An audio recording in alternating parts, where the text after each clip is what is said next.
प्रचार टीम के साथ मैं हूं अहमद नवाज़ खान। स्पीकर कौमी असम्बली की तरफ से पाकिस्तान तहरीक इंसाफ को एक बड़ी पेशकश की गई।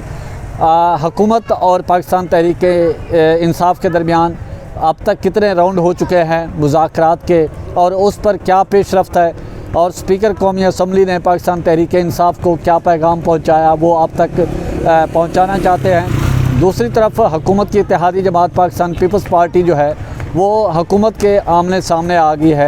आज एक वज़ीर ममलिकत वफाकी वज़ीर के सामने पाकिस्तान पीपल्स पार्टी के जो अरकान असम्बली हैं उन्होंने ताबड़तोड़ हमले किए और मुख्तलिफ़ सवालात भी किए और उनके जवाबात देते हुए वो भी वफाकी वज़ीर जो हैं वो भी गुस्से में आ गई और उन्होंने गुस्से में आके जवाबात दिए। तो आगे क्या होने वाला है पाकिस्तान पीपल्स पार्टी और हुकूमत के दरमियान जो खिचड़ी पक गई है। रहमान जो है वो बिलावल भुट्टो जरदारी की राह तक रहे हैं। अभी तक पाकिस्तान पीपल्स पार्टी के जानिब से कोई जवाब नहीं दिया और हम आपको सुनवाते हैं कि पाकिस्तान पीपल्स पार्टी और स्पीकर कौमी असम्बली ने जो पेशकश की है वो ख़ुद ही उनकी ज़बानी सुन लें और पाकिस्तान पीपल्स पार्टी ने क्या कहा हुकूमत के हवाले से और फिर हुकूमत की तरफ से जो वफाकी वज़ीर है उन्होंने क्या जवाब दिया। वो मुझे इस बात पर है कि ये कैबिनेट डिवीज़न में ही आता है, लेकिन हम अक्सर और बेशतर देखते हैं कि minister of state on behalf अक्सर प्रेस कॉन्फ्रेंसेस भी करती रहती हैं और सहाफ़ियों के सवालात के जवाबात भी देती रहती हैं। इस बारे में वो अपने वज़ाहती बयानात भी देती रहती हैं। तो उनकी मौजूदगी में हमारा ख्याल था कि शायद वो ज़्यादा बेहतर जानती हैं कि आया इतना सत्यानाश इंटरनेट का क्यों मार दिया गया है इस मुल्क में। आप एक्स उठा लें, आप वाई उठा लें, आप जेड उठा लें, यहाँ वॉइस नोट नहीं खुलते, तस्वीरें नहीं खुलती। ये कौन सी फायरवॉल आप लगा रहे हैं जो लगते नहीं लग रही अब तक आपके पास। खुदा के वास्ते जिन लोगों के कारोबार इससे मुंसलिक हैं उनको अरबों का नुकसान हो रहा है, स्टूडेंट्स की पढ़ाई मुतासिर हो रही है, लोगों के मैसेजेस किसी हद तक आपको जो करना है करें लेकिन कर चुके हैं। अब तो ऐसा सत्यानाश कभी नहीं हुआ। अगर आप कहते हैं कि जी कैबिनेट डिवीजन जिम्मेदार है तो मैं नहीं चाहूंगा कि मैं वजीर आजम साहब को इसका जिम्मेदार ठहराऊं। आप कहें कि हम खुद जिम्मेदार हैं। मैं नहीं चाहता कि लीडर ऑफ हाउस तक बात जाए। तो मेहरबानी करके सर इतनी बदहाली मैंने किसी वजारत की कभी जिंदगी में नहीं देखी जो कारकर्दगी इस वक्त इनकी है। मेरा क्वेश्चन ये कि ये फुल स्पीड से इंटरनेट चलना कब शुरू होगा, खुदा के वास्ते इसका जवाब दें। देखिए, यूज़र एक्सपीरियंस में हम डिनाई नहीं करते कि there have been challenges in the last couple of months, मगर सर कुछ हकीकतें हैं जिसको हमें सामने रखना है। परसेप्शंस भी दुरुस्त करने की इस वक्त ज़रूरत है पाकिस्तान के अंदर। और ये चीज़ें जो हैं ये अगेन टेक्नोलॉजी है, क्वांटिफाइबल हैं। अभी पीटीए जो कि रिस्पॉन्सिबल है क्वालिटी ऑफ इंटरनेट का, उसने एक रिपोर्ट भी दी है कि पिछले साल से अब तक पाकिस्तान की एवरेज इंटरनेट स्पीड के अंदर 28% की बेहतरी आई है। और उससे जो यूज़र्स हैं सर मैं मुझे जवाब तो देने दें। रिप्लाई तो सुने ना नवीद साहब, जवाब तो देने दें सर। नहीं, I am not misleading sir. This is a published report. आप चेयर को एड्रेस करें sir. Published mobile internet usage में सर्ज आई है। These numbers are supported by export figures. Year on year नवंबर की इंटरनेट IT एक्सपोर्ट्स की 33% है। ये रिपोर्टेड नंबर्स हैं, क्वांटिफाइबल नंबर्स हैं। This is what I wanted to set the record straight. अब आप आ जाए यूज़र एक्सपीरियंस पे। सर यूज़र एक्सपीरियंस के जहाँ पे चैलेंजेस हैं हम उसको डिनाई नहीं करेंगे। मुख्तलिफ वजूहात की वजह से हमें डेफिनेटली चैलेंजेस हैं। कहीं पे इंटरनेट की कंजेशन है, कहीं पे स्पेक्ट्रम अवेलेबिलिटी की चैलेंजेस हैं। हमारे मुल्क के अंदर फाइबराइजेशन 2% से कम है। सिक्योरिटी के लिए भी जब इंटरनेट बंद किया गया फिक्स लाइन नहीं बंद हुई, जिसकी वजह से आप देख रहे हैं कि बिजनेसेस के ऊपर उस तरह से चैलेंजेस ज़रूर आए हैं। उसके अंदर मैं कहूँगी कि there may be lapses at some places. I am not going to deny user experience, हम उसकी बिल्कुल जो है वो डिनायल में नहीं जाते। लेकिन मैं आपको ये ज़रूर कहूँगी कि सर फिक्स लाइन बंद नहीं होती। SCO का इजलास हो रहा था, 16 हेड्स ऑफ गवर्नमेंट पाकिस्तान आए हुए थे, सिक्योरिटी हाईएस्ट अलर्ट पे थी। मुझे चेयरमैन पाशा ने फ़ोन किया कि हमारी XYZ बिल्डिंग्स में बिजनेसेस इंपैक्ट हो रहे हैं, रात को उनको इजाज़त दी जाए। On one call to IG Islamabad उसने अपने बंदे भेजे, दफ्तर खुलवाए, गाड़ियों को इजाज़त दिलवाई और जो बिजनेसेस के एम्प्लॉयज़ थे उनको अपने दफ्तरों में बिठाया। सर देखें, हम एज मिनिस्ट्री ऑफ आईटी हमारा सिंगल पॉइंट एजेंडा है और वो इस मुल्क की आईटी इंडस्ट्री को सपोर्ट करना है, इंश्योर करना है कि कैसे डिजिटाइजेशन जो है उससे हम उसकी जो पॉजिटिव इम्पैक्ट्स हैं, अपॉर्चुनिटी जो अनलॉक करनी है पाकिस्तान की, चाहे वो इकोनॉमिक अपॉर्चुनिटी है, सोशल अपॉर्चुनिटी है, हमारी ह्यूमन रिसोर्स की जो हमारी एक एसेट है उसको हमने उसकी पोटेंशियल अनलॉक करनी है, ये हमारा बुनियादी मकसद है। इसके ऊपर ना हम कॉम्प्रोमाइज़ करते हैं ना करेंगे। हाँ, जहाँ पे मिनिस्ट्री ऑफ इंटीरियर कोई सिक्योरिटी की बुनियाद पे मैं आपको एक और एग्जांपल देती हूँ सर।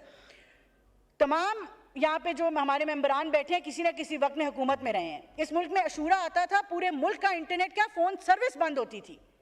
इस साल जब अशूरा आया, टेक्नोलॉजी की मदद से हमने हॉटस्पॉट्स आइडेंटिफाई करवाए तमाम सूबों के होम मिनिस्टर से, उन शहरों में उन लोकेलिटीज़ को टारगेट करके इंटरनेट को कंट्रोल किया ताकि बाकी पूरे मुल्क को जो है वो नुकसान ना पहुंचे।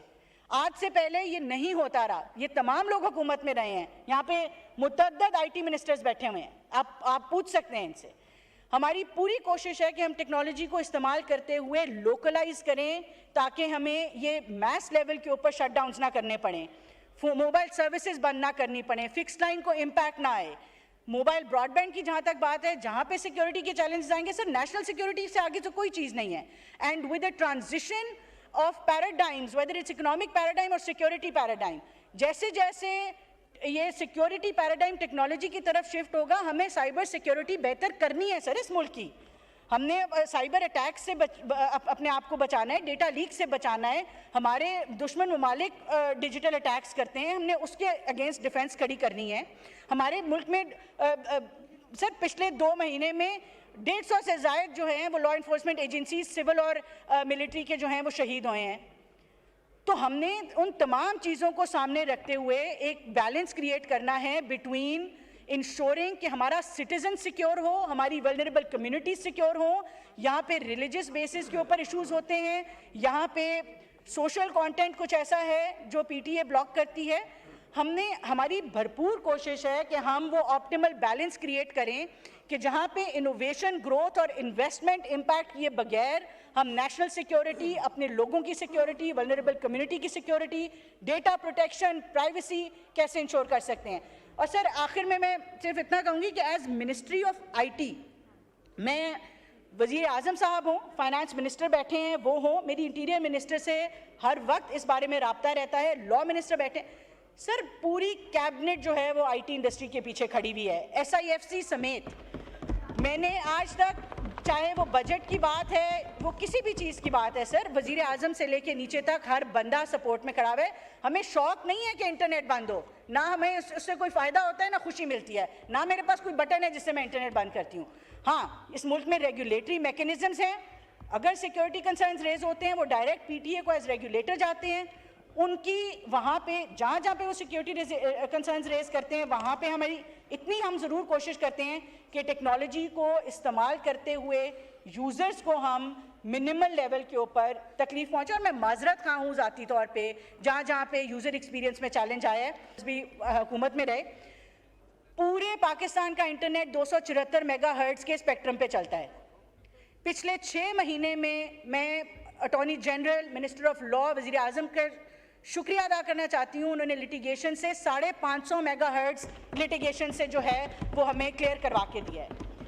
इंटरनेशनल कंसल्टेंट जो दुनिया में स्पेक्ट्रम ऑक्शंस की कंसल्टेंसी देते हैं, PTA ने उसको आज ऑन बोर्ड किया हुआ है। हमारी कोशिश है कि हम अप्रैल में स्पेक्ट्रम ऑक्शन करें।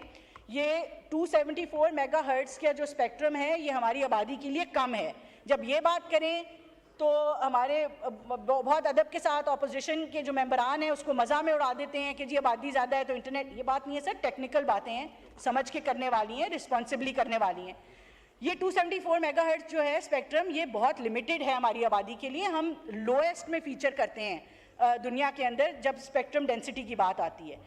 सर हमारी कोशिश ये है कि ये जो अप्रैल का हमारा स्पेक्ट्रम ऑक्शन होगा, उसमें 4G 5G स्पेक्ट्रम ऑक्शन जब होगा, हमारी कोशिश है कि हम इसको पाकिस्तान को कम से कम रीजन में टॉप 10 के अंदर लेके जाएं, ताकि हमारा स्पेक्ट्रम अवेलेबिलिटी। और आखिरी बात सर, अंडर सी केबल्स आती हैं पाकिस्तान में 7 इस वक्त आती हैं, 4 हम जो है वो इंशाल्लाह कोशिश है कि अगले 2 सालों में 4 मजीद इंटरनेट कनेक्टिविटी के लिए अंडर सी केबल्स पाकिस्तान में लैंड करें, जिससे मजीद इंटरनेट बेहतर हो। कुछ पिछले 3-4 सालों में अनफॉर्चुनेटली जो हम डिफ़ॉल्ट के दहाने पे थे, हमारी इंपोर्ट्स बंद थी, LCs बंद थी, टेलीकॉम इंफ्रास्ट्रक्चर में इन्वेस्टमेंट नहीं हो पाई, कोई टावर इंपोर्ट नहीं हो पाया, कोई टेलीकॉम इंफ्रास्ट्रक्चर का कोई मशीन इंपोर्ट नहीं हो पाई। एज अ कॉन्सिक्वेंस हमारी टेलीकॉम इंफ्रास्ट्रक्चर की इन्वेस्टमेंट की वजह से जो डेंसिटी है टावर्स की कंपेयर टू पॉपुलेशन वो लो है। ये तमाम चीज़ें आज वज़ीर ख़जाना भी यहाँ बैठे हैं, जो इकॉनमी हमारी डिफ़ॉल्ट के दहाने से वापस आई है, आज स्टेबलाइज होके 13% पे हमारा पॉलिसी रेट है, 4.9% पे हमारी इन्फ्लेशन आई है, हमारी पिछले कुछ अरसे के अंदर जो फॉरेक्स रिजर्व्स हैं वो बेहतर हुए हैं। तो सर ये economic stability will now result in better investments. जब तक टेलीकॉम इंफ्रास्ट्रक्चर में इन्वेस्टमेंट नहीं होगी तब तक मुल्क का इंटरनेट बेहतर नहीं होगा। तो हमारी कलेक्टिव फोकस भी है, कलेक्टिव रिस्पॉन्सिबिलिटी भी है कि हम इस पे काम कर रहे हैं कि हमने इन्वेस्टमेंट्स कैसे बेहतर करनी है, टेलीकॉम के अंदर इंफ्रास्ट्रक्चर कैसे बेहतर करना है, कनेक्टिविटी कैसे, नेशनल फाइबराइजेशन पॉलिसी है वो पब्लिक हुई भी है, उसके ऊपर अपने कमेंट्स भी दें। कोशिश ये है कि 2% से बढ़ाई जाए। अच्छी बात बताना चाह रही हूँ कि स्मार्टफोन्स इंटरनेट दे देते हैं, बच्चों के पास डिवाइसेस नहीं वो अफोर्ड करते। सर मुस्लिम लीग नून की हुकूमत ने पिछले 10 सालों में 11 लाख से ज़्यादा लैपटॉप्स जो हैं वो मुफ्त बच्चों में डिस्ट्रीब्यूट किए हैं। ये इनेबलिंग पॉलिसीज़ हैं जो हमें आगे लेके बढ़ती हैं। वज़ीर आज़म की हिदायत पे आज हमने स्मार्टफोन्स फॉर ऑल पॉलिसी हम फाइनलाइज कर रहे हैं, ताकि ईजी इंस्टॉलमेंट्स पे जो स्मार्टफोन है वो हर बच्चा हर बच्ची यहाँ पे अफोर्ड कर सके। हमारे दूर दराज लेवल्स के ऊपर जो है वो कोशिश कि स्पीकर का जो दफ्तर है वो दफ्तर सबका दफ्तर होता है। स्पीकर का घर है वो सबका ट्रेजरी और अपोजिशन का होता है। स्पीकर के दरवाज़े हर वक्त अपने मेंबरान के लिए खुले होते हैं, चाहे कोई मीटिंग हो या ना मीटिंग हो, मगर मेंबरान के लिए हमेशा खुले रहते हैं। और पार्लियामेंट में डिस्कशन जो होती हैं और कंसेंसस क्रिएट किया जाता है वो एक ओपन डिबेट के थ्रू डिस्कशन होती है। कई कमरों में मीटिंग रूम्स में बैठ के डिस्कशंस होती हैं और कई अलहदगी में बैठ के होती हैं। मैं ये कहना चाहता हूँ कि स्पीकर का दफ्तर, स्पीकर का घर 24 घंटे खुला है।